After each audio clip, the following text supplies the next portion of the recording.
दोस्तों, क्या आप यकीन करेंगे कि इस दुनिया में एक ऐसा भी किला है जिसके रहस्य आज तक विज्ञान भी नहीं सुलझा पाया। आज मैं आपको एक ऐसे किले की कहानी सुनाने जा रहा हूं जिसे सुनकर शायद आपको अपनी कानों पर भरोसा न हो। श्रापित हवेली का रहस्य। किसी समय की बात है, एक शांत गांव के छोर पर एक विशाल और जर्जर हवेली खड़ी थी जिसे लोग बूढ़ी हवेली कहते थे। सदियों पहले यहाँ एक शाही परिवार का बसेरा था, लेकिन अब वहाँ केवल सन्नाटा और धूल का राज था। गांव वालों का मानना था कि हवेली की दीवारों में कुछ ऐसा कैद है जो सूरज ढलते ही जाग उठता है। अक्सर रातों को हवेली के भीतर से रूह कंपा देने वाली चीखें और भारी कदमों की आहट सुनाई देती। कभी भारी लकड़ी का दरवाजा अपने आप चरमराकर खुल जाता तो कभी अचानक बंद हो जाता। डर का आलम यह था कि गांव के बच्चे तो क्या, परिंदे भी उस हवेली के ऊपर से नहीं गुजरते थे। अर्जुन की चुनौती। गांव का एक निडर युवक अर्जुन इन बातों को केवल अंधविश्वास मानता था। उसने ठान लिया कि वो इस रहस्य की सच्चाई सामने लाएगा। हाथ में एक मशाल और सीने में साहस भरकर उसने एक काली अमावस्या की रात हवेली की चौखट पर कदम रखा। भीतर कदम रखते ही उसे महसूस हुआ कि हवा अचानक भारी और ठंडी हो गई है। चारों तरफ मकड़ी के जाले ऐसे झूल रहे थे जैसे किसी ने उसे पकड़ने के लिए फंदा बिछाया हो। अर्जुन ने खुद से कहा, यह सब सिर्फ पुराना ढांचा है और कुछ नहीं। कक्ष का खौफनाक दृश्य। जैसे ही वो हवेली के मुख्य कक्ष की ओर बढ़ा, एक बर्फीला झोंका उसे छूकर निकला। अचानक उसे पास के कमरे से किसी के सुबकने की आवाज सुनाई दी। अर्जुन ने कांपते हाथों से दरवाजा धकेला। सामने का दृश्य देख उसका खून जम गया। कमरे के बीचों बीच एक बुढ़िया बैठी थी। उसकी त्वचा पीली पड़ चुकी थी और आंखें पूरी तरह सफेद थीं। वो अपने हाथों में एक पुराने टूटे हुए ताबीज को घुमा रही थी और कुछ बुदबुदा रही थी। अर्जुन ने हिम्मत जुटाकर पूछा, आप कौन हैं? यहाँ क्या कर रही हैं? बुढ़िया ने धीरे से सिर उठाया। उसकी आंखें चमक उठीं और वो एक ऐसी आवाज में हंसी जिसमें एक साथ कई इंसानों की चीखें घुली हुई थीं। वो बोली, मैं वही हूँ जिसकी तलाश में तुम यहाँ तक आए हो, और अब तुम वही बनोगे जिसकी तलाश मुझे सदियों से थी। मौत का जाल। पलक झपकते ही हवेली के सारे दरवाजे और खिड़कियां बड़े धमाके के साथ बंद हो गए। अर्जुन जान बचाने के लिए पीछे मुड़ा, लेकिन गलियारे की दीवारों से खून रिसने लगा था। साए उसकी परछाई का पीछा कर रहे थे। उसे महसूस हुआ कि कोई अदृश्य हाथ उसका गला घोंट रहा है। वो पागलों की तरह भागने लगा। हवेली का रास्ता जैसे भूल भुलैया बन चुका था। दीवारें उसे कुचलने के लिए करीब आ रही थीं। तभी उसे एक छोटी सी खिड़की दिखी जो शायद टूटी हुई थी। बिना सोचे समझे अर्जुन ने वहां से छलांग लगा दी। अनसुलझा खौफ। अर्जुन लहूलुहान हालत में गांव पहुंचा। उसकी आंखों में वो चमक नहीं थी, बल्कि एक गहरा खौफ बैठ चुका था। उसने सबको चेतावनी दी, वहां कोई इंसान नहीं, बल्कि सदियों पुराना श्राप है। वो बुढ़िया और उसका ताबीज आज भी बलि मांग रहे हैं। उस दिन के बाद उस हवेली का नाम भूतिया हवेली पड़ गया। लोग आज भी कहते हैं कि अर्जुन तो अपनी किस्मत के कारण बच निकला, लेकिन जो भी उस हवेली की गहराइयों में गया वो फिर कभी रोशनी नहीं देख पाया। परिवर्तन और सुधार। एक तार्किक सुधार। कहानी के अंत में यह स्पष्ट किया गया कि अर्जुन तो बच गया, लेकिन उसके बाद जाने वाले कभी नहीं लौटे। 2. माहौल, एटमॉस्फेयर। बर्फीले झोंके, रूह कंपा देने वाली चीखें और भूल भुलैया जैसे शब्दों का प्रयोग करके डर को बढ़ाया गया है। 3. संवाद। बुढ़िया के संवाद को थोड़ा और रहस्यमयी बनाया गया है। अर्जुन की चेतावनी के बाद वर्षों तक उस हवेली की ओर किसी ने आंख उठाकर भी नहीं देखा, लेकिन गांव में एक नया चेहरा आया, विक्रम। विक्रम एक पुरातत्वविद, आर्कियोलॉजिस्ट था जो पुरानी चीजों और उनके पीछे छिपे रहस्यों का अध्ययन करता था। जब उसने अर्जुन की कहानी सुनी तो उसे डर नहीं, बल्कि एक चुनौती महसूस हुई। उसने अपनी पुरानी किताबों में पढ़ा था कि वो ताबीज कोई साधारण पत्थर नहीं, बल्कि एक प्राचीन राजा की आत्मा की पेटी थी। अगर उस ताबीज के खंडित हिस्सों को जोड़कर उसे पवित्र अग्नि में डाल दिया जाए तो हवेली का श्राप हमेशा के लिए खत्म हो सकता था। हवेली में दोबारा प्रवेश। विक्रम अपने साथ एक विशेष मशाल और गंगाजल लेकर हवेली में दाखिल हुआ। दिन का समय था, फिर भी हवेली के भीतर घोर अंधेरा था। जैसे ही उसने मुख्य हॉल में कदम रखा, उसे वही सर्द हवा महसूस हुई जिसने कभी अर्जुन को डराया था। मैं यहाँ डरने नहीं, तुम्हें आजाद करने आया हूँ। विक्रम की आवाज खाली कमरों में गूंजी। अचानक फर्श पर रेंगते हुए काले साए उसकी ओर बढ़ने लगे। दीवारों पर टंगी पुरानी तस्वीरें जोर जोर से हिलने लगीं। विक्रम ने हार नहीं मानी और उसी कक्ष की ओर बढ़ा जहां अर्जुन ने उस बुढ़िया को देखा था। बुढ़िया का सामना। दरवाजा खोलते ही विक्रम के सामने वही सफेद आंखों वाली बुढ़िया खड़ी थी, लेकिन इस बार वो शांत नहीं थी। वो हवा में तैर रही थी और उसके चारों ओर ताबीज के टुकड़े चमक रहे थे। इसे रोकना नामुमकिन है, बुढ़िया की आवाज किसी गरजते बादल जैसी थी। विक्रम ने फुर्ती से अपनी झोली से ताबीज का एक और हिस्सा निकाला जो उसने पुरानी खुदाई के दौरान पाया था। उसने चिल्लाकर कहा, तुम्हारी कैद का वक्त खत्म हुआ। जैसे ही विक्रम ने दोनों टुकड़ों को जोड़ने की कोशिश की, हवेली का फर्श फटने लगा।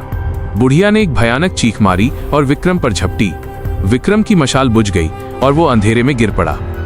उसे महसूस हुआ कि ठंडी उंगलियां उसकी गर्दन के चारों ओर कस रही हैं। अंतिम संघर्ष। अपनी अंतिम सांसें गिनते हुए विक्रम ने पूरी ताकत झोंकी और ताबीज के दोनों हिस्सों को एक दूसरे से सटा दिया। एक तेज नीली रोशनी पूरे कमरे में फैल गई। बुढ़िया का चेहरा दर्द से फटने लगा और वो धुएं में बदलने लगी। विक्रम ने पास पड़ी मशाल को फिर से जलाया और ताबीज को उसकी पवित्र ज्वाला में डाल दिया। एक जोरदार धमाका हुआ और पूरी हवेली कांप उठी। दीवारें गिरने लगीं और छत से पत्थर गिरने लगे। विक्रम जान बचाकर बाहर की ओर भागा।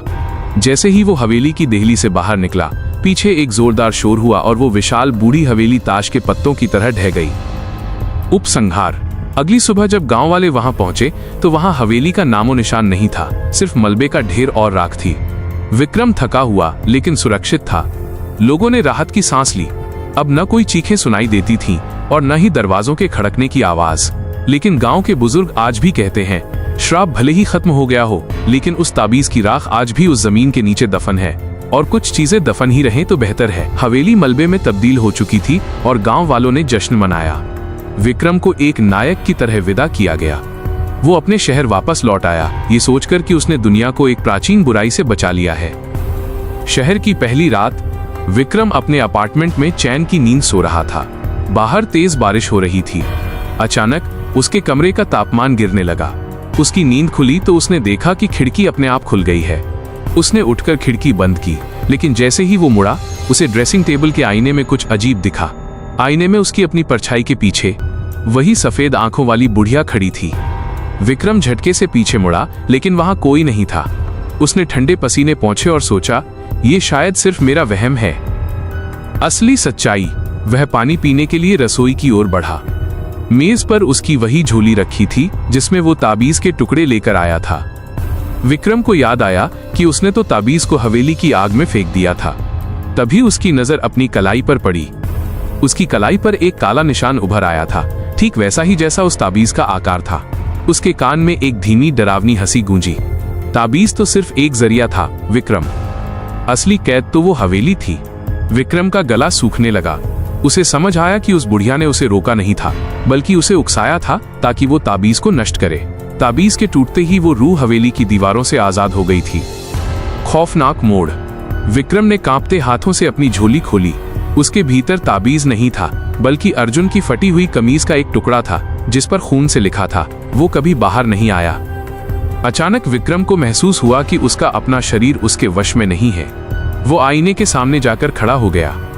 आईने में उसे अपना चेहरा नहीं, बल्कि उसी खंडहर हवेली का मुख्य द्वार दिखने लगा। उसकी अपनी आवाज अब उसकी नहीं रही थी। उसने आईने में देखते हुए वही डरावनी हंसी हंसी और कहा, अगला शिकार कौन होगा? अगले दिन विक्रम के कमरे का दरवाजा बंद मिला। जब पुलिस ने दरवाजा तोड़ा तो कमरा अंदर से पूरी तरह खाली था। दीवारों पर सिर्फ मिट्टी और जाले थे, जैसे वो कमरा बरसों से वीरान पड़ा हो। गांव की उस ढही हुई हवेली के मलबे के पास आज भी एक साया देखा जाता है जो विक्रम जैसा दिखता है, और उसके हाथ में वही चमकता हुआ ताबीज आज भी सलामत है। ट्विस्ट कैसा लगा? 1. क्या विक्रम अब उस हवेली का नया रखवाला बन गया है? 2. या क्या अर्जुन कभी गांव लौटा ही नहीं था और वो सब एक छलावा था? अब कहानी में एक नई टीम आती है जो विज्ञान और कैमरों के जरिए सच का पता लगाने की कोशिश करती है। हवेली का death file, the investigation. Vikram के रहस्यमयी तरीके से गायब होने के 2 साल बाद एक मशहूर पैरानॉर्मल इन्वेस्टिगेटर ईशान और उसकी टीम समीर और रिया उस गांव में पहुंचे। ईशान का मानना था कि भूत प्रेत सिर्फ एक एनर्जी है और वो उन्हें अपने हाईटेक गैजेट से पकड़ सकता था। जांच की पहली रात 11:30 बजे टीम ने उस मलबे के ढेर के पास अपना कैंप लगाया जहां कभी हवेली खड़ी थी। समीर ने EMF इलेक्ट्रोमैग्नेटिक फील्ड मीटर निकाला और रिया ने थर्मल कैमरे सेट किए। सर, यहाँ का तापमान अचानक 25 डिग्री सेल्सियस से गिरकर -2 डिग्री सेल्सियस हो गया है, रिया ने कांपते हुए कहा। ईशान ने अपना EVP electronic voice phenomena recorder on किया और अंधेरे में पूछा, तारांकन, क्या यहाँ कोई है? हम तुम्हें नुकसान पहुंचाने नहीं आए हैं। तभी रिकॉर्डर से एक फटी हुई आवाज आई, तुम देर से आए हो। मलबे के नीचे का राज। अचानक समीर का ईएमएफ मीटर पागलों की तरह बजने लगा। जमीन के अंदर से एक अजीब सी रोशनी चमक रही थी। जब उन्होंने मलबे को थोड़ा हटाया तो उन्हें एक पुराना धातु का बक्सा मिला। जैसे ही ईशान ने उसे खोला, उसके भीतर से एक डायरी मिली। वह विक्रम की डायरी थी। डायरी के आखिरी पन्ने पर लिखा था, हवेली कभी ढही ही नहीं थी, उसने बस अपना रूप बदल लिया है। जो आप देख रहे हैं वो एक भ्रम इल्यूजन है। असली हवेली अब भी यही है, बस एक दूसरे आयाम डायमेंशन में। कैमरे का खौफनाक सच। रिया ने चीखते हुए अपने मॉनिटर की ओर इशारा किया। थर्मल कैमरे में मलबे का ढेर नहीं, बल्कि पूरी की पूरी हवेली अपनी पूरी शान से खड़ी दिख रही थी। कैमरे की स्क्रीन पर हवेली के मुख्य द्वार पर 3 लोग खड़े थे, अर्जुन, वो बुढ़िया और गायब हुआ विक्रम। वे तीनों कैमरे की ओर देख रहे थे और उनके चेहरे पर एक डरावनी मुस्कान थी। सर, वे हमें देख रहे हैं, समीर चिल्लाया। तभी ईशान को महसूस हुआ कि उसके पीछे कोई खड़ा है। उसने धीरे से अपना हाथ अपनी गर्दन पर रखा। वहां किसी की बर्फीली उंगलियां महसूस हो रही थीं। उसने मुड़कर देखा तो वहां कोई नहीं था, लेकिन उसके हाथ पर मिट्टी के निशान थे। जाल बिछ चुका था। अचानक पूरे इलाके में एक तेज धुंध छा गई। ईशान की टीम ने भागने की कोशिश की, लेकिन उनकी जीप स्टार्ट नहीं हुई। जीप के शीशे पर बाहर से मिट्टी भरे हाथों के निशान छपने लगे।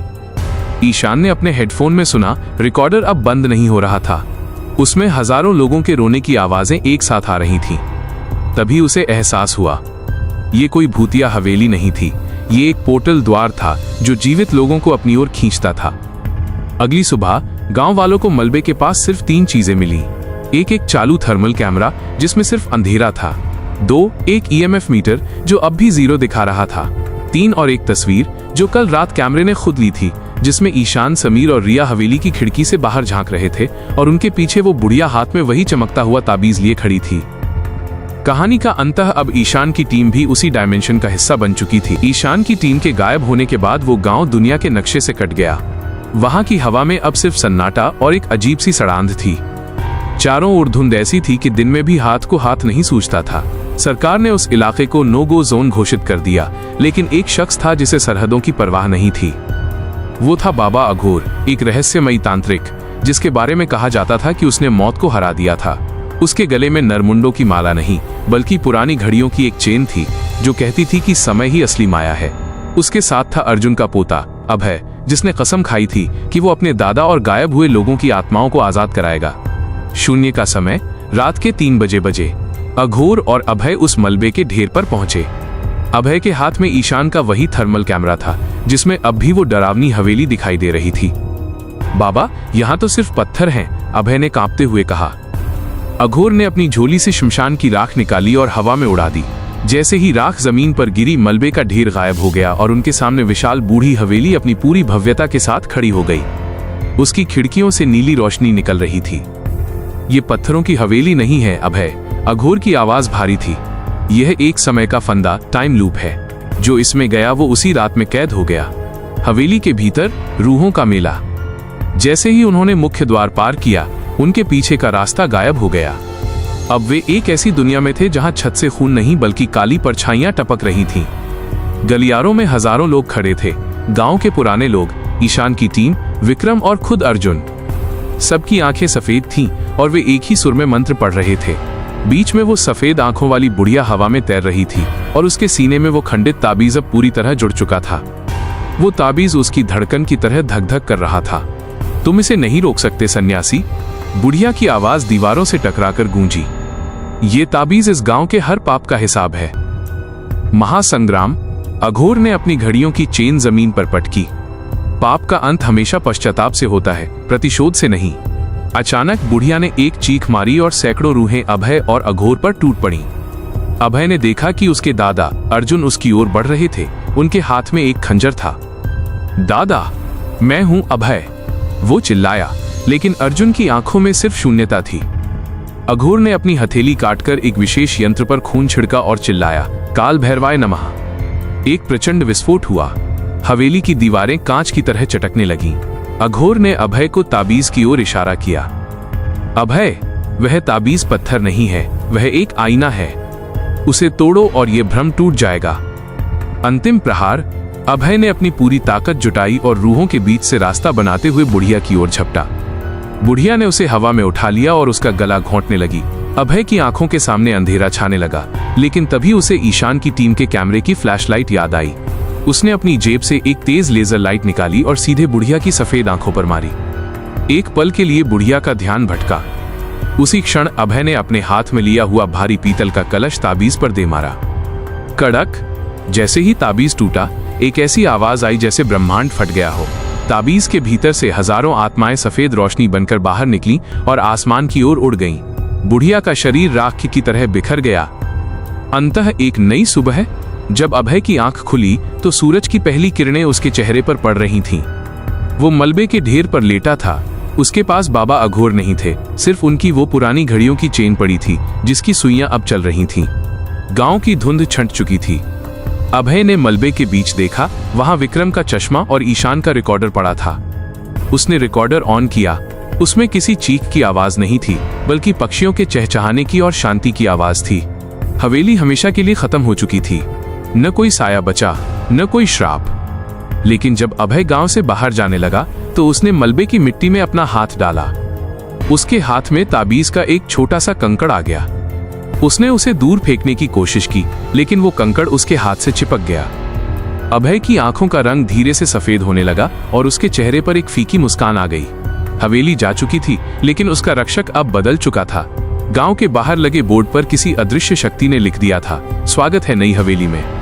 कहानी का समापन। बुराई कभी पूरी तरह खत्म नहीं होती, वो बस अपना चेहरा बदल लेती है। उम्मीद है आपको ये पूरी गाथा पसंद आई होगी।